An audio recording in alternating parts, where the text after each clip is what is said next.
बोलो श्री सद्गुरु भगवान की जय। आप सभी को मेरा सादर जय शंकर।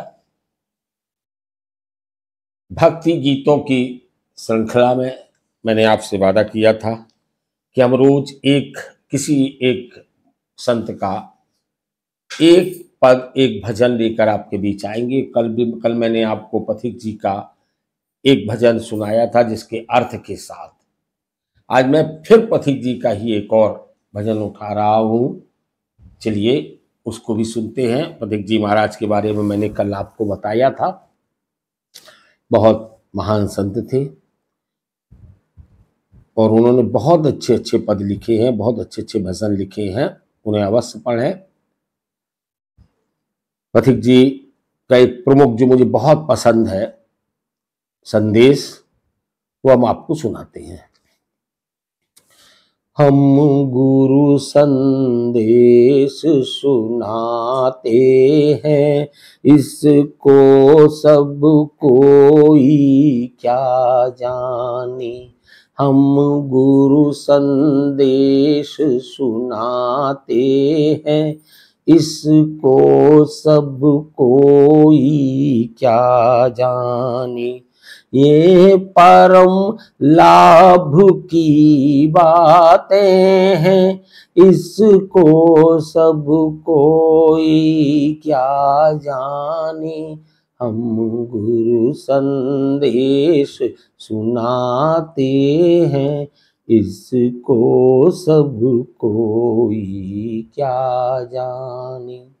पथिक जी कह रहे हैं हम तो अपने गुरु का संदेश आपको बता रहे हैं, इनको सब कोई नहीं जानता है। लोग तो भटके हुए हैं, माया के जाल में फंसे हुए हैं, माया से ग्रसित हैं और गुरु उनकी माया जाल को काटता है। और इन चीजों को हर कोई नहीं जानता है। उस संदेश को हम आपके बीच लेकर आए हैं और ये परम लाभ की बातें हैं। यही आपका परम लाभ है। परम यानी सर्वश्रेष्ठ, सबसे बड़ा लाभ आपका यही है। परम सब परमात्मा के साथ जुड़ता है, तो ये परम लाभ है, यानी परमात्मा के समान लाभ की बातें हैं ये। इनको हर कोई नहीं जानता है। अब क्या बता रहे हैं वो? ऐसा जग में संयोग नहीं हो जिसका कभी वियोग नहीं। ऐसा जग में संयोग नहीं हो जिसका कभी वियोग नहीं। ऐसा कोई सुख भोग नहीं जिसके पीछे दुख रोग नहीं। ऐसा कोई सुख भोग नहीं जिसके पीछे दुख रोग नहीं। भोगी बन सब पछताते हैं, इसको सब कोई क्या जाने। ये परम लाभ की बातें हैं, इसको सब कोई क्या जाने। वो कह रहे हैं कि ऐसा कोई सुख भोग नहीं संसार, ऐसा कोई संयोग नहीं जिसका कभी वियोग नहीं। ऐसी कोई भी चीज संसार में नहीं है जिसके साथ तुम्हारा संयोग हुआ, यानी जो तुम्हें मिला हुआ है इस जीवन में हो, जिसका कभी वियोग नहीं और जो तुमसे छूटना चाहे। संसार में कोई ऐसा पदार्थ नहीं है जो तुम्हें मिला है वो यहां छूट ना जाए। कोई पहले छूटेगा, कोई बाद में छूटेगा, लेकिन सब कुछ छूट जाएगा। चाहे धन हो, चाहे वैभव हो, चाहे सुख हो, चाहे रिश्ते हो, परिवार हो, मान हो, सब कुछ जो आपको यहां मिला है, जो आपसे जुड़ा है, वो आपसे भी छुड़ेगा, वक्त चाहे जब हो। संस्कार पड़ जाएंगे, छूट जाएगा। तो कोई भी चीज इस संसार में आपके साथ नहीं रह जाएगी, सब छूटेगी। तो फिर क्यों इनमें मोह बढ़ाते हो?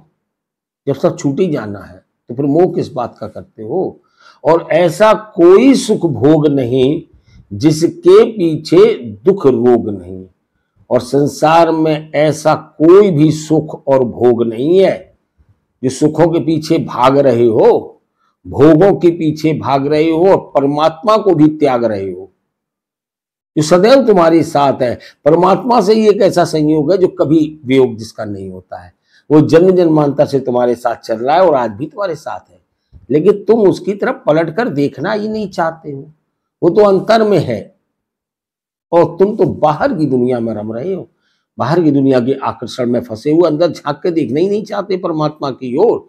और वही एक ऐसा साथी है जो जन्म जन्मांतर से तुम्हारे साथ है और हमेशा रहेगा, और मुक्ति के बाद भी तुम परमात्मा के ही साथ रहोगे, जिससे कभी तुम्हारा वियोग होना ही नहीं है, उससे तुम्हारा प्रेम नहीं है।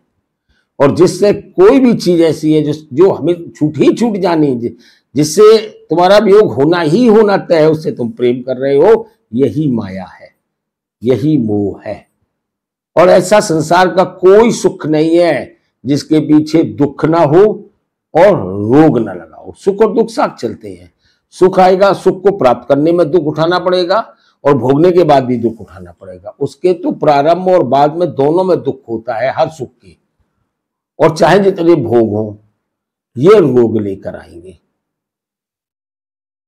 और इस जो लोग भोगी हैं वो भोग में अंधे होकर भोग में लगे तो रहते हैं, लेकिन अंत समय में सब पछताते हैं, लेकिन जानते कोई नहीं है। सब लोग इस बात को जानते नहीं है। जानते तो मान लेते, जानते ही नहीं है तो पछताते हैं। फिर अंत समय में पछताना के अलावा उनके पास कुछ और होता ही नहीं और पछताते हैं। है सफल उसी का नर जीवन जो रहता जग में त्यागी बन। है सफल उसी का नर जीवन जो रहता जग में त्यागी बन। जिसने जीता है अपना मन दैवी संपत्ति ही जिसका धन। जिसने जीता है अपना मन दैवी संपत्ति ही जिसका धन। वे महापुरुष कहलाते हैं, इसको सब कोई क्या जाने। ये परम लाभ की बातें हैं, इसको सब कोई क्या जाने। है सफल उसी का नर जीवन जो रहता जग में त्यागी बन। त्यागी कौन है? जो भोगी नहीं है। भोगी कौन है? जो संसार शरीर का धर्म है भोग, शरीर को तो भोजन चाहिए, लेकिन भोगों में आसक्ति नहीं है जिसकी, वो त्यागी है। जो मिल गया, भोजन तो सब करते हैं, लेकिन भोगी की भोजन में आसक्ति होती है। दो प्रकार के लोग होते हैं ना, एक जो खाने के लिए जीते हैं और एक होते हैं जो जीने के लिए खाते हैं। जो जीने के लिए खाते हैं वे त्यागी हैं, और जो खाने के लिए जीते हैं वो भोगी हैं। जिनकी आसक्ति है भोजन में, जिनकी आसक्ति है स्वाद में, जो तामसी भोजन की ओर आकर्षित होते, राजसी भोजन की ओर आकर्षित होते हैं, वो भोगी है। और भोजन ही नहीं, सारे भोग, जो तमाम भोगों के प्रति आसक्त है वो भोगी हैं। और जिन्हें जो मिल गया सो ठीक है, नहीं मिल गया तो ठीक है। और जो प्राप्त करते हैं वो सात्विक सतो गुण प्रधान वस्तुओं का ही सेवन करते हैं त्याग पूर्वक। आसक्ति उनकी बिल्कुल नहीं होती उनमें। और ऐसे लोग जिन्होंने अपने मन को जीत लिया है, मन भाई त्याग, मन को जीत लेगा तभी तो त्यागी बन पाएगा। मन का की रुचि ही है विषय भोग, उसके हाथ पैर इंद्रियां हैं, इनके माध्यम से वो रस प्राप्त करता है, तो वो इन इंद्रियों को भोगों में लगाता है, विषय वासनाओं में फंसाता है और उनसे रस लेता है। लेकिन जिसने मन की लगाम को कस के खींच लिया है, अपने मन को वश में कर लिया है, और जिसके लिए दैवी संपत्ति यानी परमात्मा की कृपा ही जिसके लिए सबसे बड़ा धन है, जो परमात्मा की सेवा, परमात्मा की कृपा ही जिसका सबसे बड़ा धन है, वे महापुरुष कहलाते हैं। उन्हीं का सफल जीवन है, वही सच्चे हैं, वही महापुरुष हैं, जिसने अपने मन को जीत लिया है और जो परमात्मा के स्वरूप को, परमात्मा की भक्ति को, परमात्मा की कृपा को अपनी संपत्ति, अपना धन मानते हैं, उनका जीवन सफल है।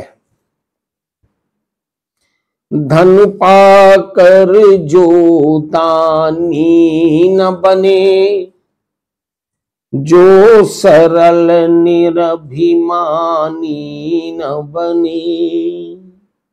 धन पाकर जो दानी न बने, जो सरल निरभिमानी न बने। जो ईश्वर का ध्यानी न बने, जो आत्म तत्व ज्ञानी न बने। जो ईश्वर का ध्यानी न बने, जो आत्म तत्व ज्ञानी न बने। वह जीवन व्यर्थ बिताते हैं, इसको सब कोई क्या जाने। ये परम लाभ की बातें हैं, इसको सब कोई क्या जाने। पथिक जी कह रहे हैं, जो ईश्वर का ध्यानी न बने, धन पाकर जो दानी न बने। आपको धन मिल रहा है, कौन दे रहा? परमात्मा ही तो दे रहा है। अपनी आवश्यकता का अपने उपभोग में लो, और जो परमात्मा तुम्हें है तो परमात्मा का, और जो है वो परमात्मा की अन्य जरूरतमंद जीवों में के उपयोग में लाओ, परोपकार में खर्च करो। दान के सही अर्थ को तो समझो। दान का अर्थ है ईश्वर के जिन जीवों को जिस चीज की से वंचित हैं, वो उन्हें उपलब्ध कराओ। जरूरतमंद की मदद करो, उसकी जरूरत पूरी करने में ये दान है। जिस आपकी मदद से उसे प्रसन्नता हो, उसके जीवन की रक्षा हो, वो दान है। तो जो धन पाकर भी दानी नहीं बनता है, जो सरल और निराभिमानी नहीं बनता, जो सरलता पूर्वक जीवन नहीं जीता है, अभिमान त्यागता नहीं है, जो ईश्वर का ध्यानी न बने और जो ईश्वर का ध्यान नहीं करता है, और जो आत्म तत्व ज्ञानी न बने। फिर वही आत्मज्ञान की बात आ गई। पथिक जी भी कह रहे हैं, जो आत्मज्ञान न करे, आत्म तत्व को, आत्म तत्व क्या है? परमात्मा, आत्मा, इसके सच्चे स्वरूप का ज्ञान जिसको नहीं हो पाए, वो शरीर को ही, जो देह को ही स्वयं माने बैठे हैं, जो देह तत्व में, देह भाव में जी रहे हैं, आत्मा को नहीं पहचानते, अपने वास्तविक स्वरूप को जिन्होंने ज्ञान नहीं किया, अपने आप को नहीं जाना, आत्म तत्व को नहीं जाना, जो देह को ही अपना अपना मान बैठे हैं, माया के भ्रम में जो पड़े हुए हैं, जिनने अपने अब खुद को ही नहीं पहचाना, अपने वास्तविक स्वरूप को नहीं पहचाना, अपने आवरण को, अपने वस्त्र को, अपने वाहन को, अपने आवास को ही खुद मान बैठे, यह ज्ञान है। वो जीवन व्यर्थ बिताते हैं। साफ कह दिया कबीरदास, पथिक जी महाराज ने, वो जीवन व्यर्थ बिताते हैं, उनका मानव जन्म मिलना ही व्यर्थ हो गया है। किसका? जिसने आत्म तत्व का ज्ञान नहीं किया, जिसने परमात्मा का ध्यान नहीं किया, जिसने दान नहीं किया और जो सरल नहीं बना, अभिमान नहीं जिसने त्यागा, उसने अपना जीवन व्यर्थ कर लिया। आप भले ही समझ लेना कि मैंने करोड़ों रुपए कमा लिए, मैंने बहुत प्रॉपर्टी बना ली, कुछ भी कर लिया हो, लेकिन आपको इसके लिए जीवन नहीं दिया गया था। आपको जीवन दिया गया था मुक्ति प्राप्त करने के लिए। ये मानव शरीर मिला था भोग करने के लिए। 84 लाख योनियां पड़ी हैं, भोग के लिए भेजे गए होते तो उस योनि में भेजे गए होते। ये कर्म योनि है, यहां कर्म के लिए भेजे गए थे, भोग के लिए नहीं भेजे गए थे। और कर्म कौन सा? अपनी मुक्ति के लिए। इसको अधिकार दिया गया है मुक्ति प्राप्त करने का, और इसके लिए अगर आपने काम नहीं किया है तो आप अपना जीवन व्यर्थ में बिता रहे हो, बेकार जा रहा है जीवन। जो व्यक्ति वस्तु का दास नहीं, दोषों का जिसमें वास नहीं। जो व्यक्ति वस्तु का दास नहीं, दोषों का जिसमें वास नहीं। जिसमें दुर्व्यसन विलास नहीं, दुख आते उसके पास नहीं। जिसमें दुर्व्यसन विलास नहीं, दुख आते उसके पास नहीं। वह पथिक महत पद पाते हैं, इसको सब कोई क्या जाने। ये परम लाभ की बातें हैं, इसको सब कोई क्या जाने। पथिक जी कह रहे हैं, जो व्यक्ति वस्तु का दास नहीं, यानी संसार के भोगों का गुलाम नहीं है, और संसार में निगाह डालो तो जिसको देखो वो भोगों का गुलाम बन चुका है। चाहिए ही है, कोई कार का गुलाम है, कोई अच्छे वस्त्रों का गुलाम है, कोई फैशन का गुलाम है, कोई स्वाद का गुलाम हो गया है। तो जो व्यक्ति वस्तु का दास नहीं, यानी जो भोगों का गुलाम नहीं हुआ है, मिल गया तो ठीक, नहीं मिल गया तो ठीक, स्वतंत्र है। दोषों का जिसमें वास नहीं, जिसमें दोष नहीं है, काम क्रोध लोभ मोह घृणा ईर्ष्या द्वेष मद मत्सर, ये जो विकार हैं, जिसने अपने विकारों को साफ कर लिया है, जिसके अंदर ये विकार नहीं है, जिसमें दुर्व्यसन विलास नहीं, जिसमें कोई दुर्व्यसन नहीं है। तमाम प्रकार के दुर्व्यसन होते हैं विलासता के। धन बढ़ता है तो तमाम विलासता होती है, राजाओं के दरबार लगते थे विलासता के। तो जो इसमें नहीं डूबा है, दुख उसके आते उसके पास नहीं, उसके पास दुख नहीं आते हैं। दुखों का कारण है ये भोगों का गुलाम हो जाना, दुर्व्यसन पाल लेना। कोई जुआ का दुर्व्यसन पाले है, कोई किसी का पाले है, किसी का पाले है। तो ये, और जिनमें दोष नहीं है, जो प्रेम करुणा दया अहिंसा परोपकार की भावनाओं लेकर जीता है और काम क्रोध लोभ मोह अहंकार घृणा ईर्ष्या द्वेष मद मत्सर को अपने जीवन से निकालता है, उस व्यक्ति के पास दुख आते नहीं है, और वही व्यक्ति वह पथिक महत पद पाते हैं। पथिक जी कहते हैं वही मोक्ष का पद प्राप्त करते हैं, उनकी मुक्ति हो जाती है। इन बातों को सब कोई नहीं जानता है। हम गुरु संदेश सुनाते हैं, इसको सब कोई क्या जाने। ये परम लाभ की बातें हैं, इसको सब कोई क्या जाने।